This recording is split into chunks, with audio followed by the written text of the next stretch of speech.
Bonjour à toutes et à tous. Alors, comme je l'avais annoncé, on est en 2022 comme en 2017. C'était prévisible depuis mes premiers articles en 2018 qui indiquaient la stratégie de Macron qui consistait à se retrouver face à Marine Le Pen, donc les deux blocs, c'est-à-dire d'un côté les bons, les progressistes, Macron bien sûr, et de l'autre côté les pas gentils, les mauvais, etc. Donc les populistes, Marine Le Pen. Après, il y a eu l'arrivée de Zemmour qui finalement n'a rien changé. Après, on a vu Madame Pécresse qui a été catastrophique, qui n'avait pas compris où elle était, je pense. Je pense que c'est ça, parce qu'elle s'est trompée complètement dans ce qu'elle a dit et fait, et qui a trahi à 20 heures et quelques, immédiatement en appelant à voter Macron, alors qu'elle avait fait une campagne un petit peu contre le gouvernement. Donc très clairement, la droite qui se dit à droite n'est pas du tout à droite, la droite est à gauche, et il faut aller donc vers Marine Le Pen pour trouver un potentiel, dirons-nous, de droite. Sauf que si on regarde bien ces élections, ces résultats, on a à peu près aujourd'hui, en moyenne, 64% de la France qui vote à gauche. Alors comme je l'avais écrit aussi, les vieux, les personnes les plus âgées ont voté massivement Macron en 2017, ils ont voté massivement Macron en 2022. Les jeunes qui préféraient l'écologie et tout, mais n'aimaient pas le candidat Jadot, eh ben, ils ont voté Mélenchon, tout simplement, ce qui est des plus inquiétants pour l'avenir de la France, parce que le programme Mélenchon, je ne sais pas si les gens l'ont lu, mais franchement, il est tout sauf pour la France. Donc ça, c'est fait. Alors après, qu'est-ce qu'il nous reste? Il nous restera les yeux pour pleurer, parce que ce qui va se passer, c'est tellement prévisible que je vais le réécrire, je l'ai déjà écrit et tout. Sitôt élu, Macron va changer de Premier ministre. Alors, des noms circulent, vous savez comment c'est et tout. On parle de Madame Lagarde, on parle de qui on veut, de toute façon, ça ne changera rien. La politique, elle, ne changera pas. On a une politique dite progressiste.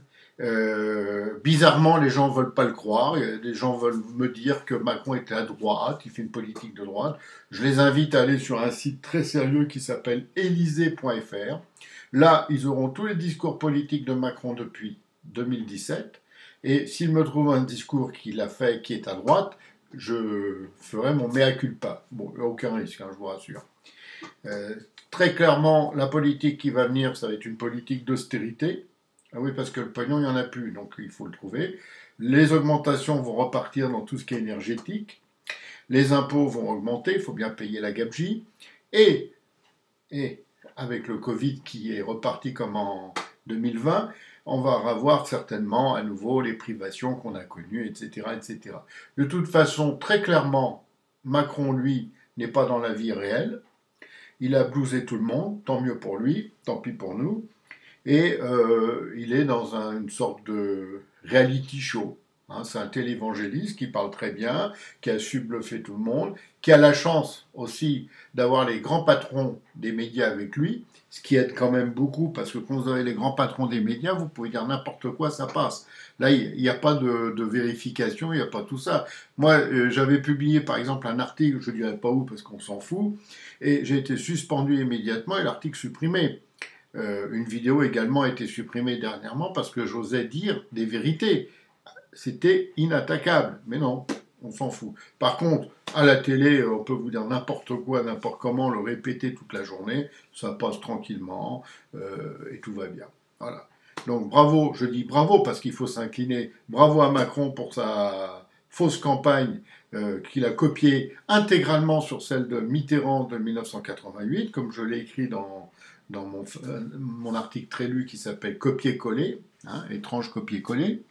Et franchement, dès 2018, comme je vous l'ai dit, j'écrivais pour expliquer sa stratégie. Elle a fonctionné, tant mieux pour lui. On est très content pour lui, mais on n'est pas content pour nous. Parce que nous, c'est-à-dire tous les Français, y compris ceux qui ont voté pour lui, y compris ceux qui ne se déplacent plus pour voter et qui sont aussi coupables que ceux qui ont voté pour lui, parce que le résultat, c'est tout le monde qui va le payer, ce résultat. Parce qu'aujourd'hui, il faut le savoir, Macron n'a plus aucune opposition réelle. C'est-à-dire un mouvement en face de lui capable de proposer des choses simples. Il n'y en a pas. C'est pour ça d'ailleurs que tout va si mal dans l'Occident, parce qu'on n'est pas les seuls, hein. Dans tout l'Occident, on a affaire au même système qui voit une résurgence totale de la propagande socialiste et du blabla politique. Et ça marche visiblement de mieux en mieux, la preuve ici en France notamment. Et bon, bah tant pis, qu'est-ce que vous voulez? Il y aura plus de pauvres, hein, puisque de toute façon, eux, pour survivre, ils ont besoin qu'il y ait plus de pauvres. Donc je vous rassure, il y en aura plus. Ils savent fabriquer des pauvres, hein. Ils savent pas trop comment gérer un pays, mais fabriquer des pauvres, ça, ils savent le faire. Donc on va aller vers un pays où il y aura de plus en plus de précarité, de plus en plus de misère, de plus en plus de problèmes de sécurité. Et puis, de toute façon, qu'est-ce que vous voulez qu'on fasse, hein? On est bien obligé de subir tout cela. Et puis bon, comme je le dis toujours, on est mal. Alors cette fois, c'est sûr qu'on est mal, puisque de toute façon, les résultats l'attestent. Nous sommes des démocrates, donc on se plie devant le résultat, hein. On ne s'incline pas, mais on se plie. Et tout ce que je peux dire, c'est qu'il faudra espérer maintenant un miracle pour sauver la France. C'est tout. Alors je vous dis à tous, bonne chance, à bientôt j'espère, si c'est possible. Et pour ceux qui veulent partager, n'hésitez pas, parce que ça doit se savoir. Il faut quand même dire aux gens, même si c'est trop tard, qu'ils se sont fourvoyés. Et comme ils se sont fourvoyés, c'est toute la France qui va payer. D'accord? À un tarif exorbitant en plus.